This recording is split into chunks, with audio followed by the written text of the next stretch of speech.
তাও এখন আর নাই।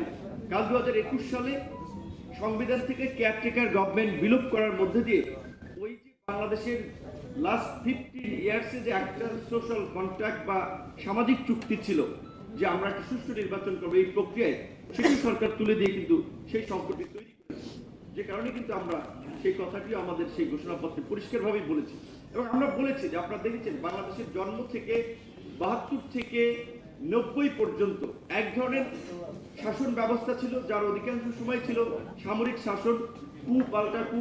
90 পরবর্তী সময় যে আমরা একটা সংসদীয় গণতন্ত্রের দিকে যাত্রা শুরু করলাম, সেটাও ওই যেই লঙ্কায় গিয়েছে সেই রাবণ হয়েছে।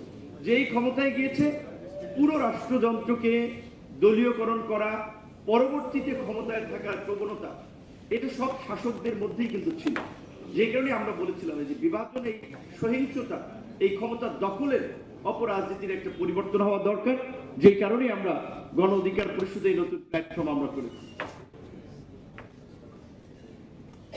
আমরা পরিষ্কারভাবে বলছিলাম যে আমাদের প্রিয় মাতৃভূমির শাসন ব্যবস্থাটাকে এতটাই অধপতিত করা হয়েছে যে ভবিষ্যতে শুধু অবাধ, সুষ্ঠু, নিরপেক্ষ নির্বাচনের অধিকার প্রতিষ্ঠা করলেই হবে না, নতুন প্রজন্মকে নতুন করে গড়ে তুলতে করে যাওয়া সব কয়েকটি রাষ্ট্রীয় প্রতিষ্ঠান,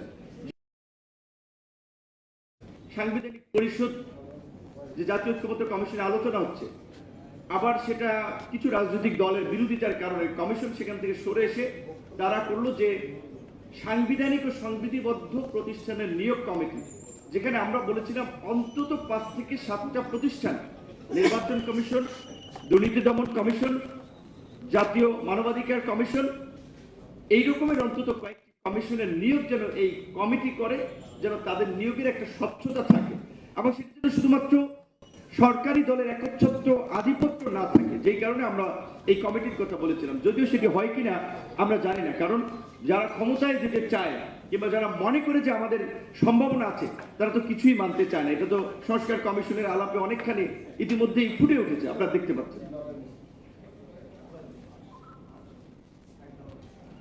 আমরা আমাদের 21 দফা কর্মসূচিতে, আমরা প্রথম কর্মসূচি ছিল গণতন্ত্র ভোটের কথা নিয়ে। সেখানে কিন্তু আমরা পরিষ্কারভাবে বলছিলাম যে সুনির্দিষ্ট আইনের আলোকে স্বাধীন নির্বাচন কমিশন গঠন ও সাংবিধানিক প্রতিষ্ঠান সমূহের স্বাধীনতা নিশ্চিত করতে হবে। আমরা বলেছিলাম যে শাসন ব্যবস্থায় ক্ষমতার ভারসাম্য, জবাবদিহিতামূলক সরকার, গণপ্রতিনিধিত্বশীল কার্যকর সংসদ প্রতিষ্ঠায় গণতান্ত্রিক সংস্কার সম্পন্ন করা, প্রধানমন্ত্রী রাষ্ট্রপতির ক্ষমতার মধ্যে ভারসাম্য আনয়ন, সংবিধানের 70 নম্বর অনুচ্ছেদ সংশোধন করা, একই ব্যক্তি 2 বার কিংবা 10 বছরের বেশি প্রধানমন্ত্রী থাকার না থাকার মেয়াদ নিশ্চিত করা, প্রধানমন্ত্রী, রাষ্ট্রপতি কিংবা দলীয় প্রধান একই ব্যক্তির না থাকা। আমরা দুর্নীতি প্রতিরোধে সেই সময় বলেছিলাম যে রাষ্ট্রীয় দায়িত্ব এবং সরকারের উচ্চ পদে নিয়োজিত সকল ব্যক্তি ও তার পরিবারের সকল নিকটাত্মীয়ের সম্পদ বিবরণীও জনসম্মুখে প্রকাশকে বাধ্যতামূলক করা। কারণ টাকা তো রাখে শালা, সুমন্দি, খালাতো ভাই, চাচাতো ভাই, মামাতো ভাইয়ের অ্যাকাউন্টে, জমি জমা, ফ্ল্যাট, গাড়ি বাড়ি তো করে ওই নামে। অফিস, আদালত, হাট বাজার, সড়ক, মহাসড়ক, রেল ও নৌপথে সব ধরনের ঘুষ এবং চাঁদাবাজি বন্ধ করা।